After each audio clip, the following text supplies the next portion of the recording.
So I have decided to use some AI software to see if I can make an AI rendition of my voice and perhaps get the audio quality just a tad bit better, because even with the noise suppression and cancellation, it's not quite the same, because the noise suppression that I use on most of the videos, if I do use them, are usually going to be digital, so it's not going to be like, straight into the mic voice suppression. It's usually going to be some kind of digital voice editing or voice rendering device, either software in my editing studio or within the microphone itself. And my microphone does not have that.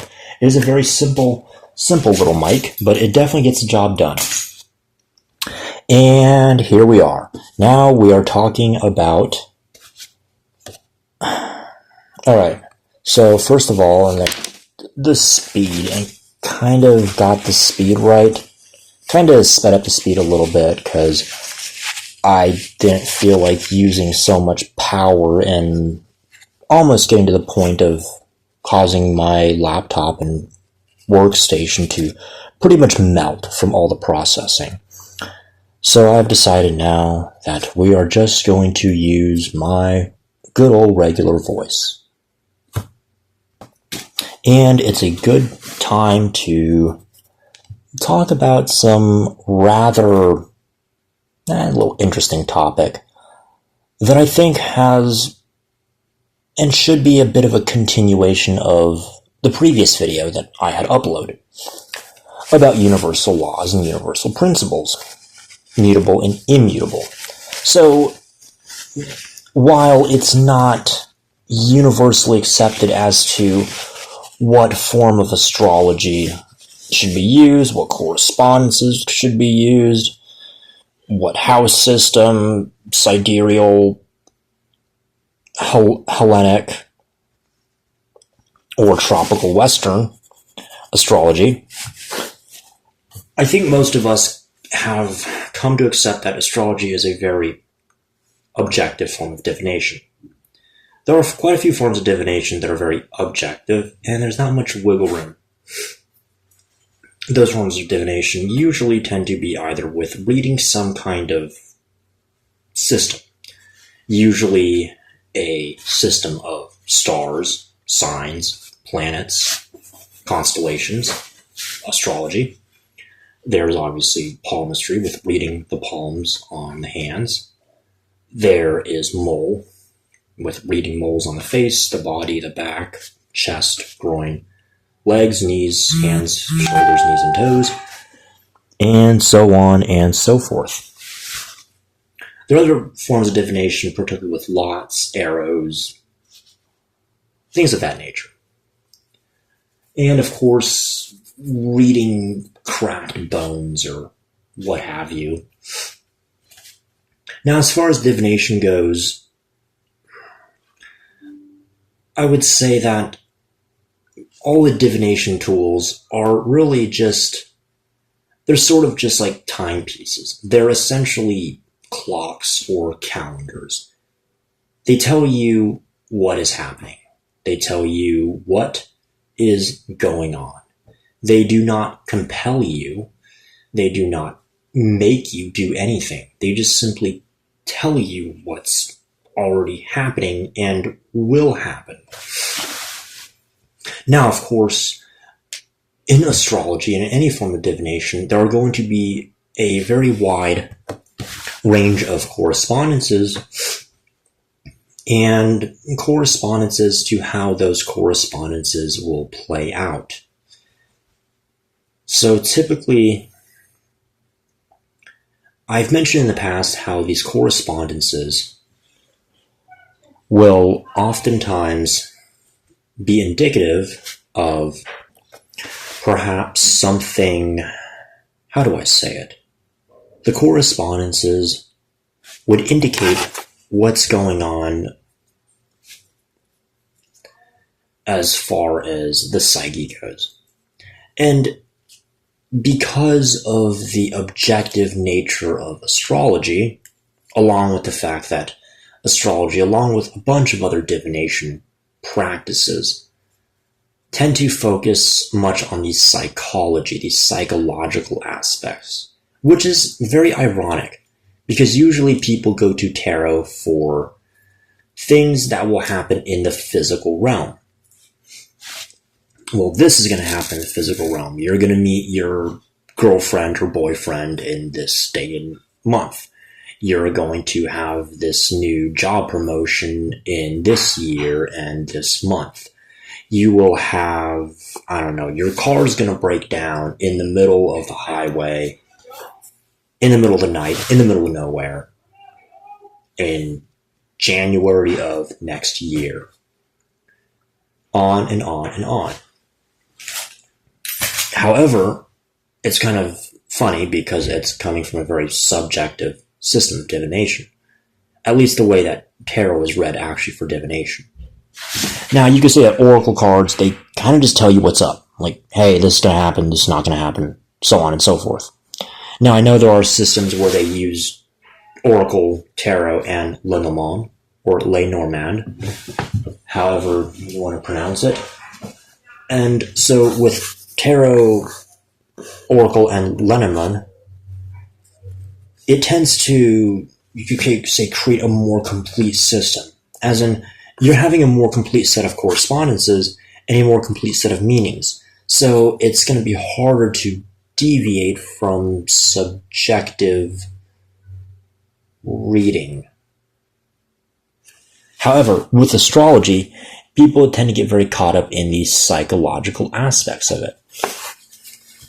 And mind you, it's through the psychological aspects of the way astrology, I guess if you will, to put it, play out or correspond in the physical world is usually because of our own thoughts, decisions, and emotions, along with our words, that, are seemingly under our control. We kind of go through this world, a lot of us do.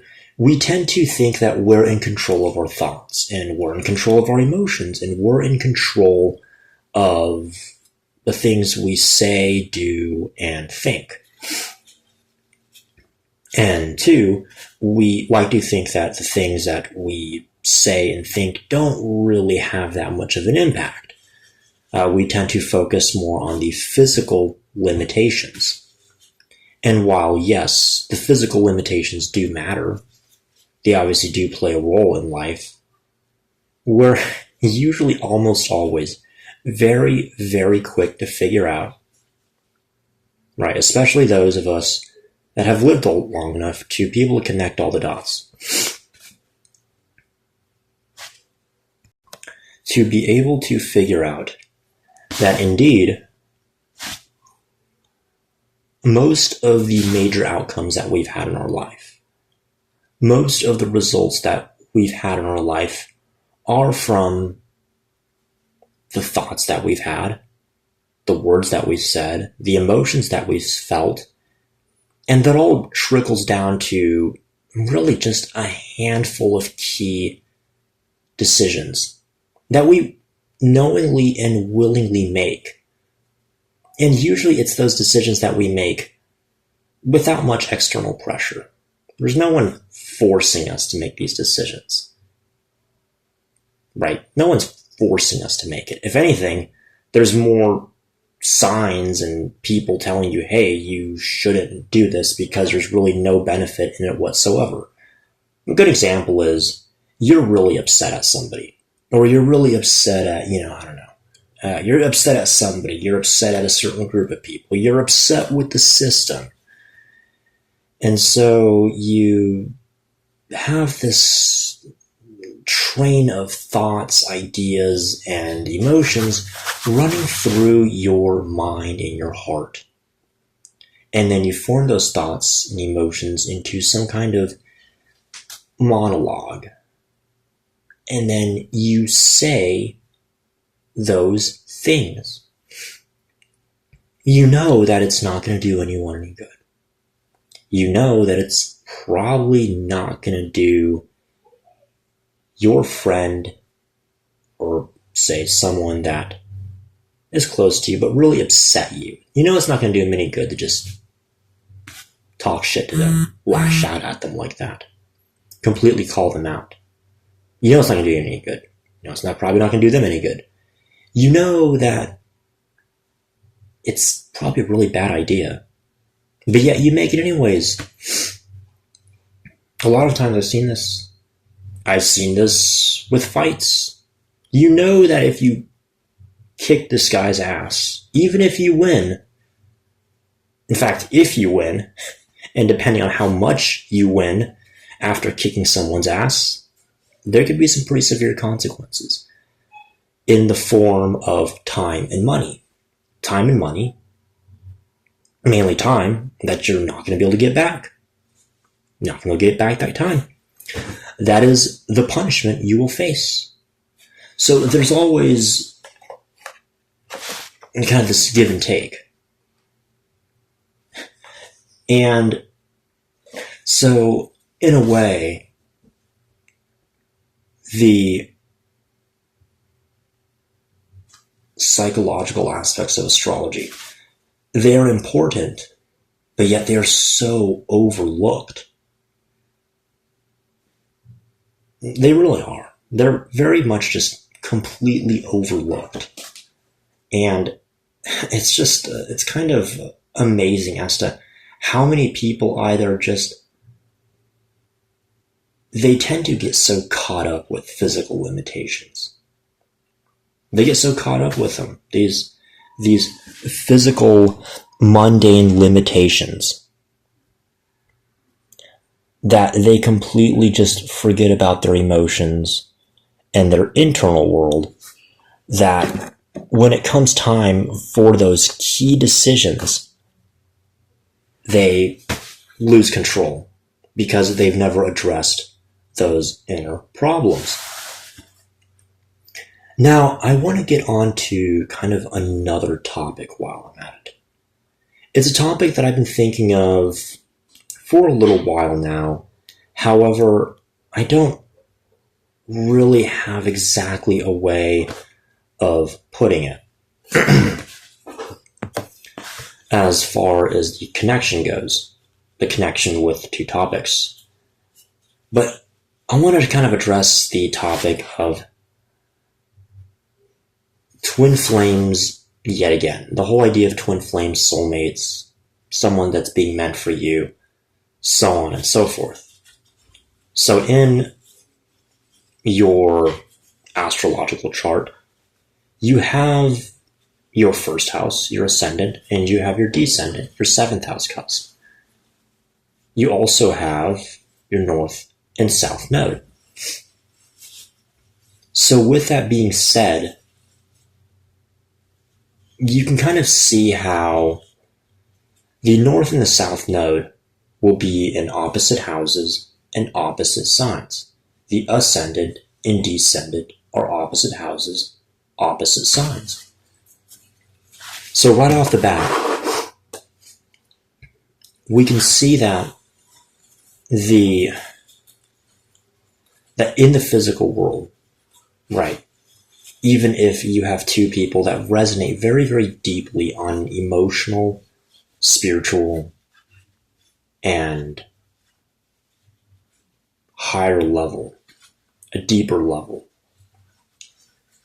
that if they are untrained, if they haven't been able to control their mind and to control that annoying ego, sometimes that ego can even be angry, the ego can be sadistic, it can be sick-minded, twisted, all kinds of very, very dark and sort of toxic behaviors from the ego. And these toxic emotions and ideology and spirits are coming from the ego. Can they be put there by other people? Yes. Can they be put there by spirits? Yes, of course. Can they be sort of a possession? Yes. Can there be other parts of the chart that can indicate such toxic thoughts and emotions? Absolutely. And so, of course, for many of us that get so caught up with the egoic mind, just this chatter and shouting and monologue, and almost like the egoic mind is commanding us. It goes from persuading us to commanding us to eventually just forcing us into sort of a very, very strange position, if you will. And so the force and the command in the position from the ego is, well, what is it? What is that ego telling us? And we see this a lot in real world relationships. Take for instance Aquarius and Leo. Aquarius and Leo, the North Node and the South Node.